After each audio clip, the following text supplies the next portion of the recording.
Historic Lime Rock Park has been here since 1957, one of the first racetracks in the country designed on U.S. highway safety principles. And over the last handful of decades, it has put on some amazing racing nestled in the Connecticut woods. Welcome back to GRIDLIFE Circuit Legends, the celebration of modern tuning culture, focusing on the cars that became legendary on and off the racetrack. And this is our fourth year of this event. The car concourse is happening at the top of the hill. The fans have piled in. The campground's absolutely packed full. And it's about time to go racing for Eibach GRIDLIFE Touring Cup race number 2. Race 1 was yesterday afternoon, and at the top step after all of it was Paul Darling, who earned his first race win, and Cerise caught up with him to celebrate. All right, folks, and I am here with Paul Darling. Paul, first of all, congratulations on winning race 1 of GLTC here at GRIDLIFE. And just questions for today, how's the car feeling? Are you anticipating the same variables of changing temperatures today, and how are you accounting for those? Yeah, the car feels fantastic. I don't know what meshes with this car and track, but it's always fast here in particular. I wish I could replicate that elsewhere, but yeah, so for the rest of the races, it's going to be a challenge. I'm starting on Kumos. I think a lot of the other guys have Maxxis or Falcon. So the first lap is always going to be very hard for me, as the Kumos take a little while to come up, but I'm going to do my best out there. Awesome. And what do you have under the hood here? It's just a stock S54, tuned by Performance Euro Works. So. Oh, I love that. We love an approachable platform because once again it shows you folks at home that you could absolutely get out here with the right level of determination and grit. So well done. We're excited for race 2. Best of luck. Yeah, thank you very much. Thanks, Reese. And Paul Darling will be starting on pole for this race after winning yesterday. Here's a look at your starting lineup. It's Paul Darling on the front row alongside Nick Barbado, who earned his first race win at Mid-Ohio Sports Car Course in June. Andy Smedegard and Eric Kutil are in row number 2 with Matt Waldbaum for ASM in the S2000. Aaron Lichty in the number 66 Corvette alongside. Then it's Eric Magnuson in the number 330 BMW and Emil Tab in the 374 MX-5. Lena Chin starts 9th alongside championship leader Matan Rosenberg in 10th in the Falcon Corvette. In 11th place, it's Kevin Zhu in the number 243, and John Gatos starts in 12th in the number 444. Jake Price starts in 13th place alongside Peter Zhang in the number 28 LS FRS. Sam Scott starts 15th alongside Salil Shukla in the number 715. Then it's Raul Iriarty in the FRS alongside Eric Dallariva in the Canadian market CSX Honda. Azmath Mohammed starts 19th in the MR2. Brandon Ganem in 20th in an RX-8. Then Dana Basinski had an issue with the dyno yesterday, starts 21st in this one. Thomas Lathrop 22nd. Jeff Wasilko and Carlos Mendez share row number 12 in 23rd and 24th, with Chandler Rowe, Thomas Moss 25th and 26th. Starting in 27th place, it's Dai Win in the number 888, and Michael Pagano starts 28th in the 155. In 29th place, it's Patrick Huxley with Dakota Pionik starting in 30th place, with Lisa Keys and Natalie Latos in 31st and 32nd. Last couple of rows here, it's Richard Sawicki. We've got a story about him we'll talk about a little later. The 528 starts 33rd, Daniel Geraldo 34th, and Donna Louis in 35th in the number 404. Cars making their way around the 1.5-mile Lime Rock Park. We'll have 2 pace laps here. And next time we turn them loose, it's 12 to 15 minutes. If you're not familiar with Eibach GLTC, this is a power-to-weight series where you're aiming for basically 12.5 pounds per horsepower, but the more complications, the more things you add to your car, the more percentage modifiers you take.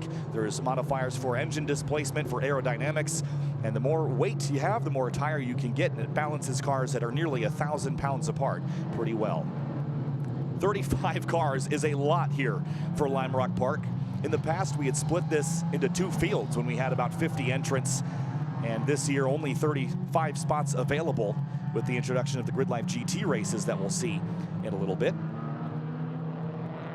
And Paul Darling and Nick Barbado both going for their 2nd career victory. Andy Smedegard, it's been a long time since we've seen Andy at the top step. He was there yesterday in that FA24 swap Scion FRS. I heard he had some electrical issues. He basically had to hold the traction control button to get the gremlins to stop, and ran the second half of the first race with one hand on the wheel and one hand on the traction control button. See if he can just focus on driving. He had a hardship lap this morning. Hopefully got all the issues figured out. And if there's anybody that can sort a problem in a race car in a short amount of time, it would be Andy Smedegard, the AS in ASM. Working their way through the Paul Newman straight. And another note is the gold BMW, and thanks to Tom O'Gorman for sending this information into me. Eric Magnuson has switched to his wing for this race. See that gold car with the rear wing? He had a rear spoiler on the car, the low drag configuration, but he's gone for some more downforce, and he's ready to go for Eibach GLTC race number 2. 35 cars in the field for the second race of 4 on the weekend. As we approach the start-finish line, it was an aggressive start yesterday. Let's see how it goes. Green flag flies, and we're underway in Eibach GLTC at GRIDLIFE Circuit Legends. Strong start for the BMWs on the front row into turn 1. Paul Darling and Barbado, but up the inside, there's Andy Smedegard in the black 212 FRS, and on the outside, it's Eric Kutil in the hybrid racing EG, trying to make up for a start yesterday where he got swarmed by Aaron Lichty, who's now side by side with Waldbaum there as they make their way into turn 3. Eric Magnuson and Emil Tab door to door. Clean, tidy start through the opening corners here at Circuit Legends. Onto the back straight, Darling pulling away here. Smedegard pulls through to second place, but Barbado's fighting him hard on the outside. Kutil's watching all of it with the Corvette in the rearview mirror up over the top of the crest. Kutil charging up. But where do you go in West Bend? There's not really a great passing opportunity there as the track narrows up. Big curb on the apex. Sometimes it's better to wait until the front straight to have a launch down into turn 1. Now Kutil gets alongside Barbado, and these two fought last year side by side for a little while. Kutil clears Barbado, and he's up into third place now. Lap 1 complete. Kevin Zhu dips to pit lane. Across the stripe now, Darling leads by a significant margin here. 2 seconds on the opening lap there as we come across the stripe. Barbado fading as he drops now to 5th place behind Aaron Lichty in the number 66 Corvette. You see Matt Waldbaum drop left side tires in the dirt there. Emil Tab the long way around. Tab fought off Eric Magnuson. And now just like they did at Road America, it's Tab and Waldbaum side by side here at Lime Rock Park.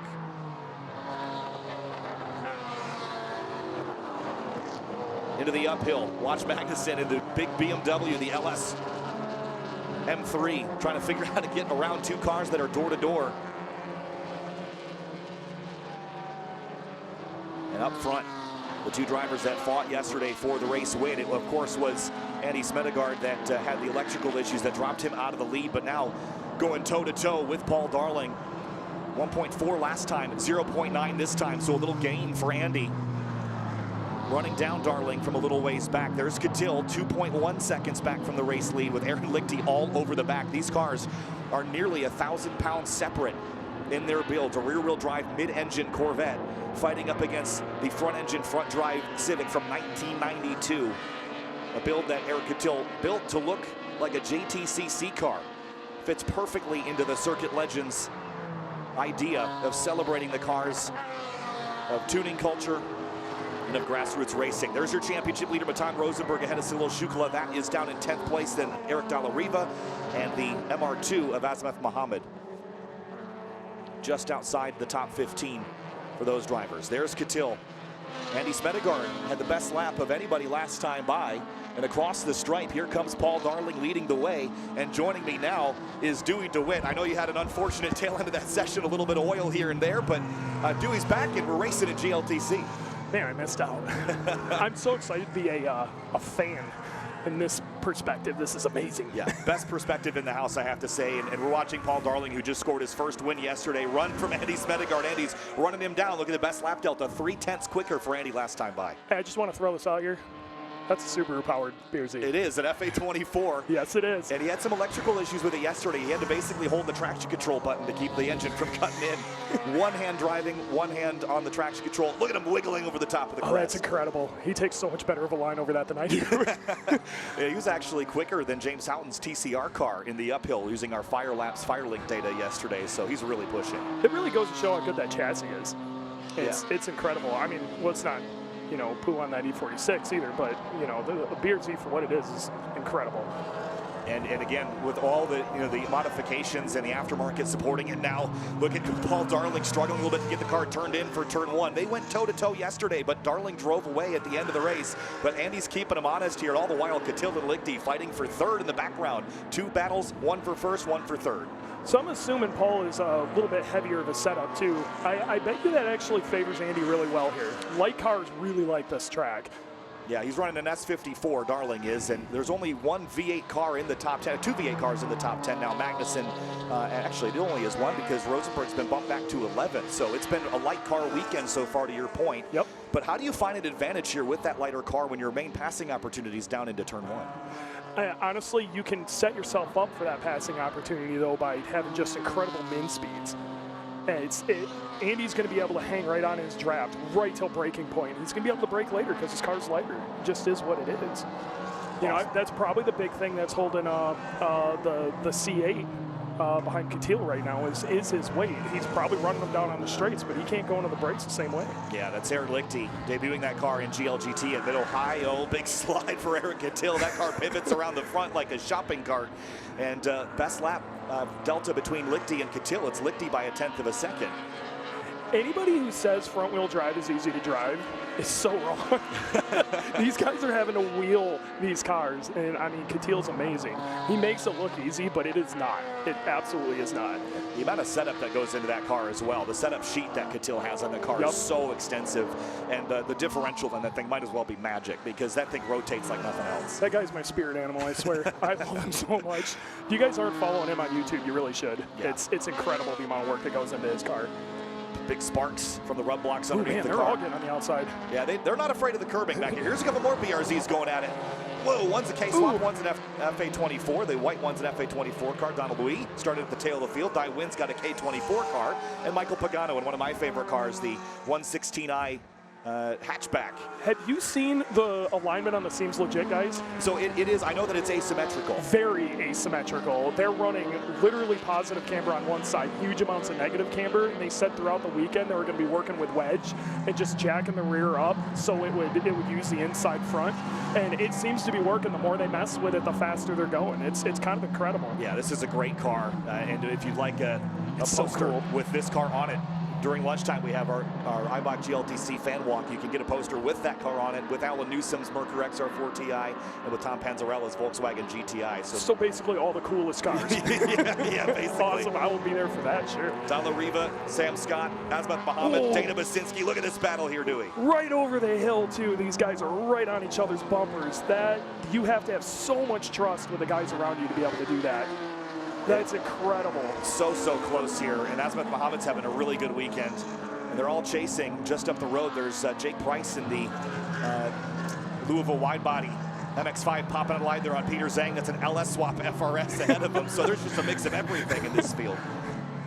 Look at Dana trying to go the long way around here. He has a new motor in this car after Road America. Popped the dyno yesterday with it. And was on the dyno this morning to get it back in compliance. Only needed to take 2 horsepower out of it. But hey, 2 horsepower is 2 horsepower. Yep. And it matters, especially at something like this. But he's been struggling with tires the whole weekend. Dana is my favorite cheapskate. I love him to death. He's like, I change the oil every 5 events and whatever's cheapest. And he really needs a set of tires right now, but he's doing a lot of work on what he's got. They're basically slicks at this point. Into West Bend here, Sam Scott chasing Dalla Riva. And by the way, Paul Darling pulled out a gap on Smedegard. Andy ran him back down, so I don't know if Andy's having intermittent issues, but it was over 2 seconds the last time, and then now 1.6 again, so it's ebbing and flowing. Kutil has put distance on Lichty, but the big battles are deep in the field here. Look at Azmat Muhammad defending from Dana Basinski. Here comes Dana up the inside. Look at this in the BRZ. Dana is just insane on the brakes. I love it. He's going to hold that inside line really well. He's probably going to bump on the curbing. Nope, he didn't. No, he went wide. Yeah, the curbs here, we were talking about the front-wheel drive car with James Houghton, how the front-wheel drive cars, you can really attack the curbs and help hook the car around, but the rear-wheel drive cars don't necessarily need to rely on that so much. But Sam Scott chasing Dalla Riva there, get some data at the bottom of the screen. Look at Kutil closes in the best lap to Lichty by a little bit. It was a bigger gap before, but Kutil has found some pace here later in the race. I mean, that light car is going to start coming alive. The tires these guys run, they're all 200 tread wear, and even in time attack, you'll see that most of the lighter cars are running their fastest lap, 5-6 laps in, and I bet you the same thing's happening here. Those lighter cars are starting to get really quick. I bet you start seeing Andy start doing work on Darling too. Yeah, there's Eric Lichty kind of all by himself right now. There's some lap traffic they're already contending with, but it's not going to get thick for a little while longer. Still a couple minutes left in this race. There's Lichty. That car is also capable of running in GRIDLIFE GT. That's where it debuted at Mid-Ohio Sports Car Course, but with a detune there. Standing yellow on the back straightaway, sector 2 yellow. We're not sure what for. And, if there is ever proof you can run just about anything in this class, here's a C8. You know, and be competitive too. And we have a full course yellow here, late in the race. Not sure what for. Haven't seen any indication of an incident or fluids. But the pace car, that's my car, gets dispatched. That is your car. Guess what? That's Subaru powered too. It sure is. There it is. Just want to throw that out there. Not a bad weekend for Subaru stuff. I was told yesterday, if you wanted, and you probably could speak to this with the track conditions, but Juliet, who's driving that car, told me that it's on Falcon FK510s. Yeah. And she told me that the traction control was just going off the entire time from all the marbles on the racetrack. Bad. If you got offline, I love the drifters. I love them. They were just going so hard through the infield that anything offline was real sketchy. I don't think they're having the issues today, and I think you're seeing a lot of passing into one and through the infield, but it's, yeah, it was real bad yesterday, especially that last session. So don't have eyes on why the full course yellow is out here, Dewey, but kind of a wide berth here leaving the Paul Newman straight, and it's, oh, there it is, Raul Uriarte. This is at the entrance to turn 4, right before the right. Actually, this is on the backstretch here. There's that curb. Yeah. I love how I can identify where we are on the racetrack by 3 feet of curbing. 3 feet of curbing. This track's really short, so it's real easy to see. But yep, Paul Newman straight right there. So I'm hoping that, again, we still have a couple minutes left in this time block, that if we can get this car just pulled down the straight to the chicane, which is typically where they do. Yeah, we could just get a 1 or 2 lap shootout. This is great news for Andy Smedegard, not so much for Paul Darling. He'll have to defend on the restart. Then again, you know, he's slowing down. Maybe he can get his tires to cool off a little bit, and it might work out for him. That initial torque from some of these bigger power cars or bigger displacement cars, bigger torque cars really helps on the restarts. Yeah, and then Kutil, good opportunity for him too. He was a couple seconds back, but I think this leaves him vulnerable to Aaron Lichty. Yes. Which, if you saw the race yesterday, Aaron Lichty took Kutil 3 wide. Yep. And Kutil was joking that Aaron Lichty got knocked down a couple pegs on the Christmas card list for that one, because they're buddies. Well, again, torque. Yeah. And there's Matan Rosenberg leading the championship. Came in with a 30-point advantage. And if we actually check the championship standings now, we should be able to see, again, with Kutil making some ground. In a minute, we'll be able to see that. Here we go, championship points. Kutil making up some headway on Matan Rosenberg with where he's running on the racetrack. He's chopping them down real quick with a lot of solid finishes ahead of him. He's gonna make a lot of headway in the championship points. So this could get interesting by the end of the season. It certainly could. Here's a look at the weekend points now, with Paul Darling leading 2 races and a second place in qualifying, 52 points. But look at the podium, Barbado and Kutil, 1 point between those two. I know we're still early in the weekend, but that's really tight. We got all day today to watch that. That's exciting. That's going to be real exciting. Yeah, so just keeping everyone up to date on how things are going for the trophies this weekend and for the season title. Again, we're around 6 of 9. We go to Autobahn Country Club next, which I know, Dewey, is not your favorite place on the planet, but it does race great for Eibach GLTC. It races great. It races really well. It's a lot of fun to watch too. That's going to be a monster, and a lot of the same people who are fast here will be fast there. Yeah. So again, I thought we'd have this car pulled, but there must have been a reason why they couldn't just grab it a hook. Something's a little more wrong with that car. I'm starting to believe suspension related. Something along those lines, because they'd just be able to drag it if it wasn't. Yeah, so again, we still have a couple minutes left in this race, and we'll see. Good.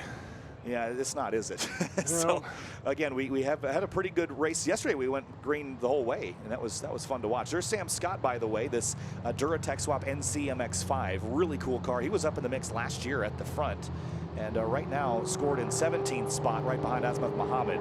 But easy to spot that car. You know the other cool thing? This car was getting towed. Well, it's not a cool thing. It's just a story. He was towing that car on a U-Haul trailer all the way here, and someone spotted him on the highway and said, "Hey, your U-Haul trailer looks like it's about to fall apart." And they flagged him down so that they could take it to a stop and deal with it. But I've seen it myself going to Mid-Ohio a couple times on an open trailer, and that's what I think is so cool about Eibach GLTC is these are really nicely prepped cars that you just see just getting towed around on open trailers. I mean, these are garage builds for the most part. Richard Sawicki also has another story. He was towing his car here with his tow vehicle, and about 2 hours away, his tow vehicle overheated. That happens. And he was like, okay, well, I'm going to leave this at a dealership, and he drove his race car here 2 hours through Connecticut. Nice. To get to the racetrack and compete. I tell you what, if you've driven around here, there are worse cars than a Miata to drive out here, though. It is so nice out here. Roads are great. Yeah, and again, he drove it. He said it was actually kind of a nice drive through the evening. Sure. So, and his car is plated, street legal, registered. Have a little tailgate battle on the way. It's great. There's actually a number of cars in this field that are, and this is something that happens in street mod as well. I was listening to your recent podcast talking about the plating and registration of your street mod car. But even in GLTC, I know that that Eric Kutil's car is plated and registered. Luke LaGrue's was for a very long time. So we've slowed the pace of the pacing down here a lot. I think to maybe get this car cleared on this lap and maybe get one more. That would be rowdy. One extra lap would be nuts. Man, they're going to have to pull it fast, though. Yeah.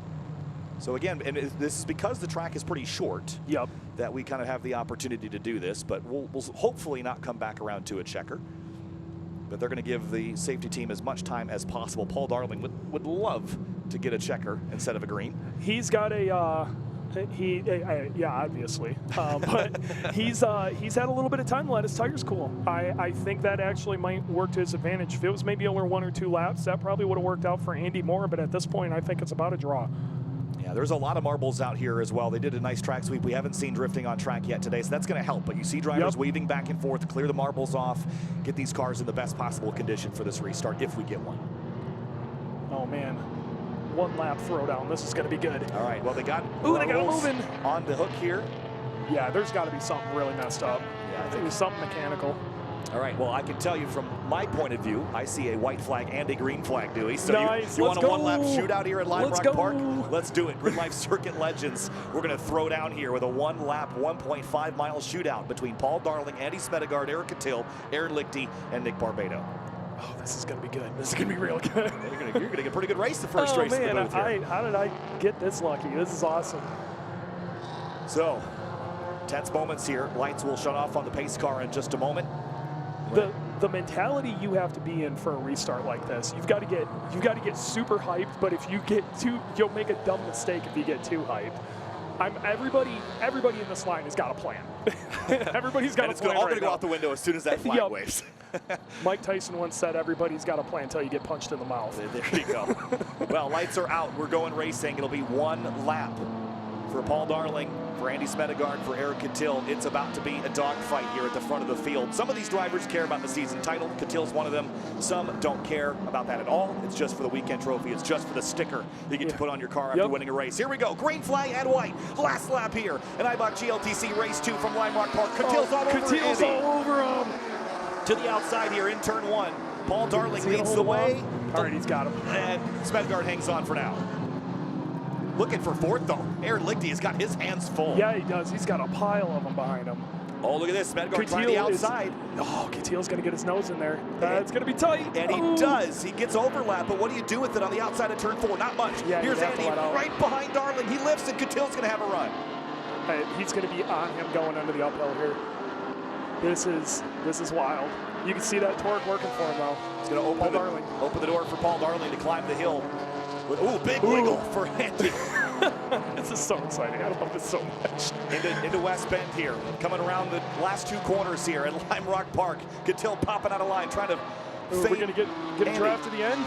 Here we go. It's going to be a drag race to the finish line. Does anyone have the draft to beat Paul Darling? Here comes Andy. It's not enough. Paul Darling goes 2 for 2 at Lime Rock. Smedegard 2nd, Kutil 3rd. Then it's Lichty, Tab, and Walbaum steals 6th place over Barbado. Man, it was hard stopping in the end. Oh, man. How about that? I can only imagine what the heart rate of Paul Darling is right now. High. He stuck that fist out the window. He won yesterday, and that was his first race win, but that took a little bit more gusto to get it done. Was that his first race win? It was. Wow, man. And as we've seen, we see a lot of drivers, once they win one, it opens the floodgates. Let's have a look at the race results here. Because, Dewey, that was a hard-fought victory. Paul Darling by 2/10 over Andy. Then Kutil, Lichty, Tab, top 5. Emil has basically finished top 6 in every race he's run with this new car. That's incredible, because that is a brand new build. And let's be real, they did not put that together for GLTC. They put that together for GLGT, and all they did was detune it. Did you get a chance to look at that dyno though? No. It is flat from like 2000 on. It is just flat. It's incredible. And it's working. Matan Rosenberg, championship leader in 10th. Derek Magnuson up in 8th. Lena Chin in the top 10 is there as well. John Gatos, a nice solid run there in the 4.44. He doesn't run with us a ton. Salil Shukla, 12th, and Peter Zhang, Jake Price, Eric Dolariva there. Dana Basinski started kind of deep in the field because he had a dyno issue, but moved up to 17th. Yep, Dana did great. Again, like I said, Dana's fighting with tires, so that's a really good result. Yeah, Sam Scott lost a couple spots there on the restart down to P20.